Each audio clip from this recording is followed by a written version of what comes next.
Nah, ini dasar rumahnya. Jadi angin di beliau jam 4 sore. Jam 4 sore. Tadi hari dan tempat tidurnya ada di dalam.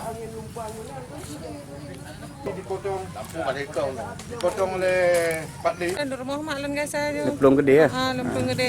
Mana lumpung rubah yo.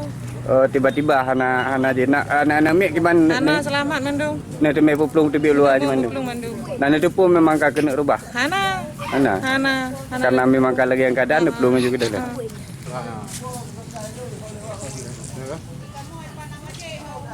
Yang sudah punya apa ni? Berarti bawa aja ke lapang. Polisi hana liubu. Jadi angkat lagi mana? Jadi yang korban saya? Baik rumah. Dalam tiba-tiba kamu dalam rumah. Desa-desa yang musibah, yang pertama Kuala Bagok, kemudian Kedai Bagok 2, ini Tepi Dukat,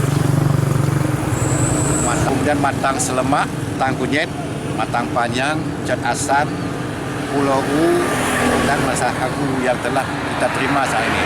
Saya sendiri selaku DPR Kabupaten Aceh Timur, perwakilan Darussalam dan didampingi oleh Panglima Raja Wali, kami sekarang lagi mengumpulkan data yaitu sekitar lebih kurang 100 rumah lah yang kena. Jadi sekarang kami lagi barusan selesai sholat Jumat tadi ada kejadian melanda warga Kecamatan Darussalam, angin kencang dan petir dan disertai rusak beberapa rumah warga Kecamatan Darussalam.